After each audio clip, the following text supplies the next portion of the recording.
rekan-rekan, selamat sore. Izin memperkenalkan diri, saya Taruna tingkat 2 Politeknik Pengayoman Indonesia, jurusan Ilmu Pemasyarakatan. Nama Wesley Gabriel Sibuan, STB 5409, Prodi Teknik Pemasyarakatan kelas B. Izin di sini saya akan mempresentasikan presentasi singkat saya yang dengan makalah berjudul Perlakuan Khusus Terhadap Narapidana Lanjut Usia di Lapas Kelas 2 Jambi dengan dosen pengampu yaitu Bapak Ali Sofa. Siap, berikut videonya.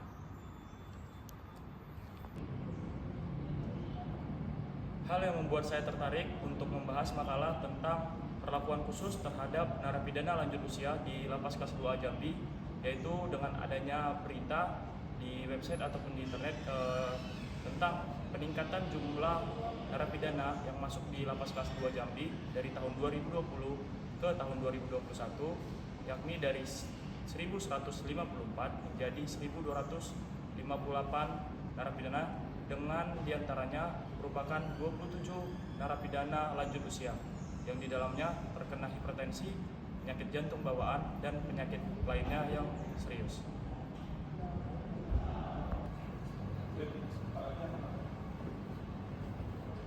Tantangan dari perlakuan khusus terhadap narapidana lanjut usia yakni adanya overcrowding yang telah dirasakan oleh narapidana lanjut usia, sehingga mereka merasakan kesesakan ataupun tidak dapat mengobati penyakitnya dengan optimal. Selanjutnya, tantangan yang dihadapi oleh narapidana lanjut usia di Lapas Kelas 2 Jambi yaitu kurangnya sumber daya manusia yang ada di Lapas Kelas 2 Jambi serta kurangnya tingkat kerjasama dengan pihak kesehatan di Lapas Kelas 2A Jambi. Melalui hal tersebut, sehingga terdapat beberapa pihak-pihak yang terlibat di dalam perlakuan khusus terhadap narapidana lanjut usia di Lapas Kelas 2 Jambi. Dengan pihak-pihak tersebut kurang optimal dengan adanya overcrowding yang ada di Lapas Kelas 2 Jambi. Berikut persentase dari pihak-pihak yang terlibat yang ada di dalam Lapas Kelas 2 Jambi. Dari persentase yang telah kita lihat sebelumnya, kita dapat simpulkan bahwa implementasi terhadap perlakuan khusus untuk narapidana lanjut usia di Lapas Kelas 2 Jambi belum optimal, sehingga saya mengangkat kasus makalah tentang perlakuan khusus terhadap narapidana lanjut usia di Lapas Kelas 2 Jambi dengan studi kasus dengan landasan teori.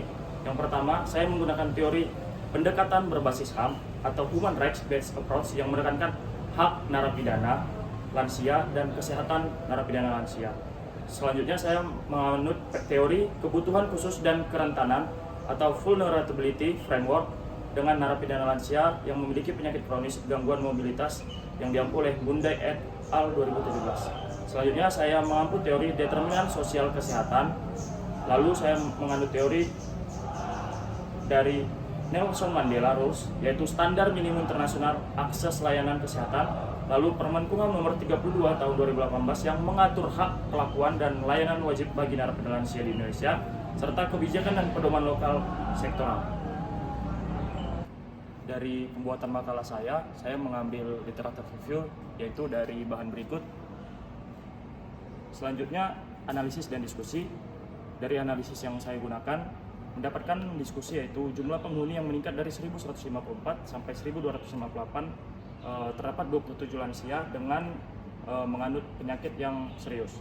Selanjutnya, inisiatif dari perlakuan khusus petugas, asesmen kesehatan, fasilitas ramah lansia belum ada, dan hambatannya yaitu kekurangan SDM, anggaran, serta pelatihan petugas yang terbatas dan koordinasi rujukan kesehatan yang lemah.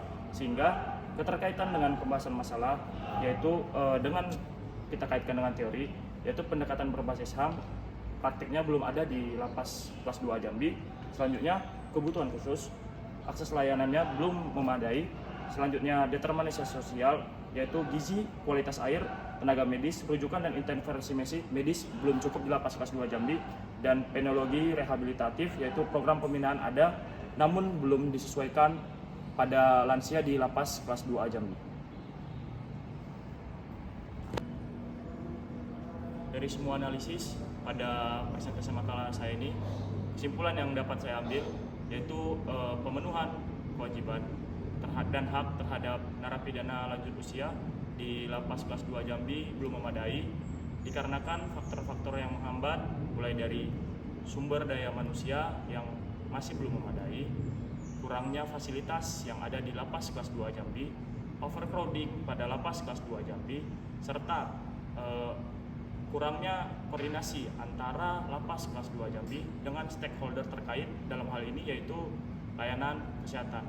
Menurut saya, saran dari saya kepada perlakuan khusus terhadap narapidana lanjut usia di lapas kelas 2 Jambi yaitu dengan mempertajam kembali sumber daya manusia yang ada di lapas kelas 2 Jambi dengan cara memberikan pelatihan khusus terhadap petugas untuk layanan kesehatan bagi narapidana lanjut usia di lapas kelas 2 Jambi, serta meningkatkan kerjasama terhadap stakeholder terkait. Dalam hal ini, lapas kelas 2 Jambi bisa membangun MOU ataupun perjanjian kerjasama terhadap dinas kesehatan setempat ataupun puskesmas setempat untuk meningkatkan layanan kesehatan terhadap narapidana berkebutuhan khusus, dalam hal ini lansia di lapas kelas 2 Jambi.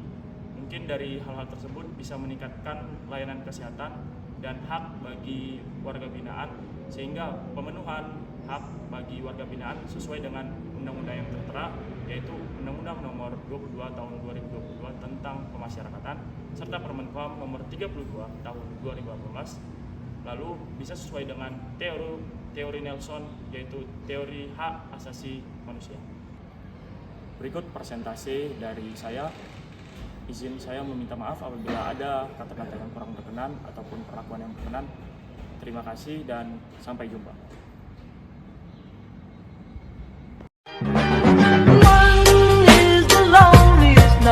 That you'll ever do.